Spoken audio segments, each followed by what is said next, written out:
Buongiorno e ben ritrovati con il TG Flash di New Sicilia. Catania dice addio a Pino Marino Russo, regina degli sport ma anche docente che aveva 87 anni.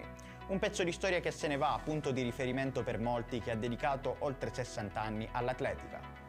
È Luigi Russello l'uomo deceduto la notte di Ferragosto in un incidente stradale avvenuto a Gela. Il 37enne si è scontrato contro un'auto con la sua moto, morendo all'istante dopo un volo di diversi metri. Un palermitano di 37 anni non ha rispettato il divieto di balneazione nella zona scivoli a Sferracavallo nel Palermitano. La conseguenza è stata febbre a 40 e un'infezione intestinale durata 5 giorni.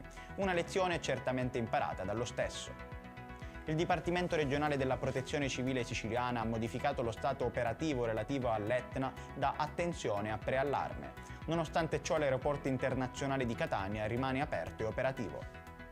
L'attività di trasferimento di circa 1200 migranti alloggiati nell'area pre-identificazione del porto di Porto Empedocle in provincia di Agrigento proseguirà fino almeno alle ore 20 di questa sera.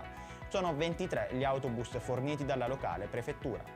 Ed è tutto per questa edizione, il prossimo appuntamento sarà questa sera alle ore 19:30.